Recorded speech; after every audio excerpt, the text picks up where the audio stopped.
2024 সালে নবান্ন স্কলারশিপের অনলাইনে আবেদন প্রসেস অলরেডি শুরু হয়ে গেছে। তোমরা চাইলে এখন বাড়িতে বসেই আবেদন করে দিতে পারবে। তো কিভাবে তোমরা বাড়িতে বসে মোবাইলের সাহায্যে আবেদন করবে সেটাই তোমাদের স্টেপ বাই স্টেপ সম্পূর্ণ প্রসেসটা আজকের এই ভিডিওতে তুলে ধরবো।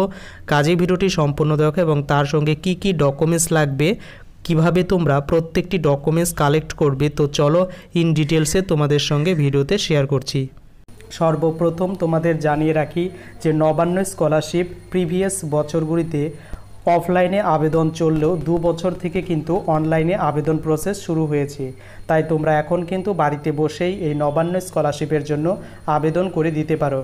আবেদন করার জন্য সর্বপ্রথম তোমাদের cmrf.wb.gov এই অফিসিয়াল ওয়েবসাইটে আসতে হবে। অফিসিয়াল লিঙ্কটি ভিডিও ডেসক্রিপশনে দেওয়া থাকবে, সেখান থেকে সরাসরি এই অফিসিয়াল পোর্টালে আসতে পারো। এখানে আসার পর প্রথম একটি অপশন দেখাবে যে ফিনান্সিয়াল অ্যাসিস্ট্যান্ট ফর এডুকেশন, এবং তার এখানে নিচে দেখতে পারবে apply for financial assistance for education. তো এই অপশনটি ক্লিক করতে হবে। তো এই নবান্ন স্কলারশিপ কিন্তু আবেদন শুরু হয়ে গেছে এবং আবেদনের লাস্ট ডেট কিন্তু মেনশন করা হয়নি। তাই তোমরা যারা নতুন শ্রেণীতে অ্যাডমিশন নিয়েছো তোমরা চাইলেই এখনই আবেদন করে দিতে পারো। এরপর এই রকম পেজটা তোমাদের সামনে ওপেন হবে। যেহেতু ফ্রেশ অ্যাপ্লিকেশন তাই এখানে ওপেন হওয়ার পর সাইন আপ বাটন পাবে। এই সাইন আপ বাটনে তোমরা প্রেস করে দেবে। দেন তোমাদের সামনে আরেকটি নতুন ইন্টারফেস ওপেন হবে যেখানে সাইন আপ করার জন্য সর্বপ্রথম এখানে তোমার মোবাইল নম্বরটা এন্টার করবে এবং এখানে সেন্ড ওটিপিতে ক্লিক করবে। দেন তোমার মোবাইল নাম্বারটা ভেরিফাই করে নেবে ওটিপি দিয়ে। এরপর নিচে অপশন পাবে, সেখানে দেখতে পারবে যে নিউ পাসওয়ার্ড। তো তুমি একটি পাসওয়ার্ড ক্রিয়েট করবে। সেই পাসওয়ার্ডে তোমার নাম @123 এইরকম দিয়ে দিলে কিন্তু তোমার পাসওয়ার্ডটা স্ট্রং পাসওয়ার্ড হবে এবং সেম পাসওয়ার্ডটা তুমি কিন্তু টাইপ পাসওয়ার্ড এখানে কিন্তু টাইপ করে দেবে।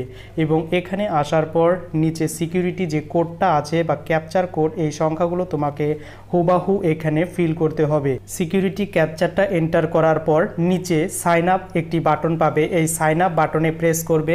দেন তাহলে তোমার মোবাইল নম্বরটা সেটা রেজিস্টার হয়ে যাবে এবং এটি রেজিস্টার হওয়ার পর তোমাদের আবার এই অফিসিয়াল পোর্টালের আগের পেজটিতে তোমাকে কিন্তু ভিজিট করতে হবে।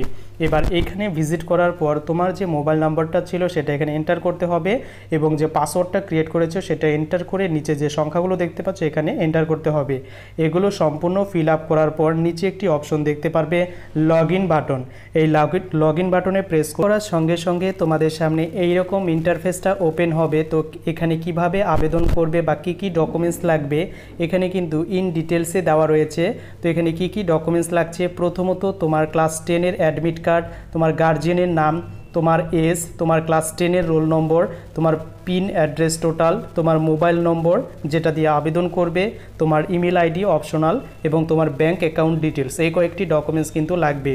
এবং এখানে তোমার ডকুমেন্টস যেগুলো লাগবে সেখানে কিন্তু বলে দেওয়া রয়েছে কি কি ডকুমেন্টস এবং সেটা কত কেবির মধ্যে লাগবে। প্রত্যেকটি ডকুমেন্টস কিন্তু পিডিএফ ফরম্যাটে হবে এবং সেটা 500 কেবির মধ্যে হতে হবে।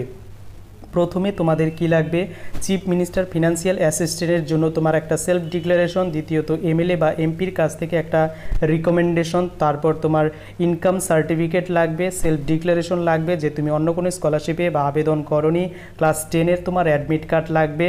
এরপর লাগছে তোমার মার্কশিট যেটা লাস্ট কোয়ালিফাইং এক্সামিনেশন, তারপর তুমি যদি কোনো এন্ট্রান্স এক্সাম দিয়ে থাকো তাহলে তার র্যাঙ্ক হোল্ডারের কার্ড লাগবে, অ্যালটমেন্ট সার্টিফিকেট লাগবে এবং তোমার ব্যাংকের ফার্স্ট পেজ সেটা লাগবে এবং তোমার অ্যাডমিশন রিসিভ কপি। এই কয়েকটি ডকুমেন্টস তোমাকে কিন্তু জোগাড় করে তারপর আবেদন করতে হবে। এখানে একটি নিচে অপশন দেখতে পারবে এই I have read and understood. তো এই অপশনে ক্লিক করবে। দেন নিচে অ্যাপ্লাই বাটনটি পাবে, এই অ্যাপ্লাই বাটনটি প্রেস করে দেবে। তোমাদের সঙ্গে কিন্তু সম্পূর্ণ শেয়ার করছি। তো প্রথমে এখানে তোমাদের বেসিক ডিটেলস ফিল করতে হবে, এরপর রিলেটেড ইনফরমেশন তোমাদের চাইবে এবং শেষে কিন্তু ডকুমেন্টস আপলোড এবং ফাইনাল সাবমিট করতে হবে। তো স্টেপ বাই স্টেপ প্রত্যেকটি বিষয় তোমাদের শেয়ার করছি। প্রথমত এখানে ক্যান্ডিডেটের নেম এখানে ফিল আপ করে দেবে সম্পূর্ণ ক্যাপিটাল লেটারে এবং যেগুলো স্টার মার্ক দেওয়া রয়েছে সেগুলো কিন্তু ফিল করতেই হবে, অন্যগুলো না করলেও চলবে। এরপর তোমার ফাদার্স বা মাদার নেম এখানে লিখে দেবে এবং তোমার সঙ্গে রিলেশন কি, ফাদার নাকি মাদার নাকি গার্জিয়ান, তো সেটা এখানে লিখে দেবে ফাদার। এরপর তোমার এখানে চাইবে গার্জিয়ানের নাম, তো ফাদার নাকি মাদার, মেল নাকি ফিমেল সেটা এখান থেকে চুজ করবে।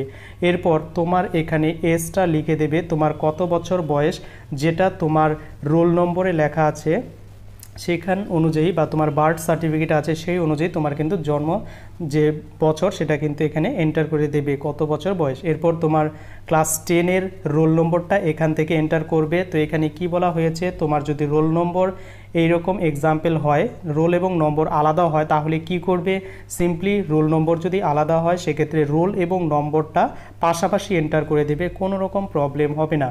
এরপর পাসিং অফ ইয়ার, অর্থাৎ তুমি কোন এক্সাম পাস করেছো এবং সেটা কত সালে, কোন সালে পাস করেছো সেটা এখানে এন্টার করবে। দ্বিতীয়ত তুমি কোনো ক্যাটাগরি থেকে বিলং করো কি না, যদি ক্যাটাগরি থেকে বিলং করো তাহলে সেটা অবশ্যই চুজ করে দেবে। এরপর নিচে চলে আসবে, এখান থেকে চাইবে তোমার অ্যাড্রেস ডিটেলস। তো সর্বপ্রথম তোমার ডিস্ট্রিক্টটা চুজ করে দেবে, কোন ডিস্ট্রিক্টের আন্ডারে তুমি এখানে আবেদন করছো। এরপর এখান থেকে তোমার পুলিশ স্টেশনের অপশনটা, পুলিশ স্টেশনের নামটা এন্টার করবে, তোমার পিনকোডটা এখান থেকে এন্টার করবে, তোমার পোস্ট অফিসের নামটা লিখে দেবে, এরপর তোমার ভিলেজের নাম লিখে দেবে এবং নিচের দিকে চলে আসবে। তো নিচের দিকে আসার পর এখানে তোমার চাইবে রিলিজিয়ন, অর্থাৎ তুমি হিন্দু নাকি বৌদ্ধ নাকি মুসলিম, সো সেটা কিন্তু এখানে উল্লেখ করে দেবে। এরপর নিচের দিকে চলে আসবে, তোমার একটি ইমেল আইডি এখানে চাইবে, না দিলেও কিন্তু কোনো প্রবলেম হবে না। এবং তোমার এখানে ভেরি ইম্পর্টেন্ট একটা বিষয়, সেটা হচ্ছে মান্থলি ইনকাম। এখানে কিন্তু বছরই ইনকাম চাইনি, তো এখানে মান্থলি ইনকাম কারো যদি 72,000 টাকা এক বছর ইনকাম হয়ে থাকে তাহলে সে কিন্তু 5,000 টাকা সে এখানে সংক্ষেপে এইভাবে লিখে দেবে। এরপর ইস্যুইং অথরিটি, অর্থাৎ সেই ইনকাম সার্টিফিকেট সেটা কোথা থেকে ইস্যু হয়েছে সেটা কিন্তু এখানে দিয়ে দিতে হবে। তো এখানে নিচের দিকে চলে যাবে, তোমার যদি ভিডিও ইনকাম হয়ে থাকে তাহলে কিন্তু ভিডিও ইনকাম দেবে। এখানে বলে দেয় কোনো রকম পঞ্চায়েতি ইনকাম কিন্তু ভ্যালিডেট হবে না, তো অবশ্যই তোমাকে ভিডিও ইনকাম করতে হবে। এরপর তোমার রিকমেন্ডেড বাই এমএলএ নাকি এমপি সেটা হচ্ছে চুজ করে দেবে। তো তোমার যদি এমএলএ হয়ে থাকে তো এখানে কোন এমএলএ বা কোন এমপি, তো প্রত্যেকটি এমএলএ বা এমপির নাম থাকবে, যেখানে তোমার কিন্তু তোমার ব্লক বা তোমার যে এমপি রয়েছে তোমার কাছের সেই এমপির কিন্তু নামটা এখান থেকে চুজ করে দেবে, যেখান থেকে তোমার সিগনেচার আনতে হবে। এরপর এখানে কি করবে, নিচের দিকে একটি সাবমিট বাটন পাবে, এই সাবমিট বাটনে প্রেস করে এগিয়ে যাবে। দেন সাবমিট করার সঙ্গে সঙ্গে তোমার এখানে অ্যাপ্লিকেশন রেজিস্ট্রেশন নম্বর তোমার এখানে দিয়ে দেবে এবং 2024-25 সেশন শো করবে, যেটা তুমি স্ক্রিনশট করে রেখে দেবে বা তোমার মোবাইলে এসএমএসও দিয়ে দেবে। এরপর নিচে একটি অপশন দেখতে পারবে নেক্সট বাটন, এই নেক্সট বাটনে প্রেস করে তোমাকে এগিয়ে যেতে হবে। তো এরপর তোমাদের সামনে একটি নতুন ইন্টারফেস ওপেন হবে, সেখানে এক্সট্রা বা অ্যাডিশনাল ইনফরমেশনগুলি পুট করবে। দেন ফাইনাল সাবমিটে চলে যাওয়ার আগে তোমার ডকুমেন্টস আপলোড করতে হবে, যেগুলো 500 কিবির মধ্যে এবং পিডিএফ ফাইল হবে। তো সেগুলো সাকসেসফুলি আপলোড করার পর নিচে সাবমিট বাটনে প্রেস করে ফাইনালি তোমরা সাবমিট করে দেবে। এরপর প্রশ্ন হলো, তোমাদের কি এর হার্ড কপি কোথাও জমা দিতে হবে? এখনও পর্যন্ত হার্ড কপি কোথাও জমা দিতে হবে না। যদি হার্ড কপি তোমাদের নবান্ন বা উত্তরকন্যা অফিসে জমা দিতে হয় তো অবশ্যই আমি তোমাদের সঙ্গে ভিডিওর মাধ্যমে শেয়ার করব। তো এই পর্যন্ত এইভাবে আবেদন করার পর তুমি হার্ড কপিটি রেখে দেবে। তো ভিডিওটি কেমন লাগলো অবশ্যই কমেন্ট করে জানাতে ভুলো না।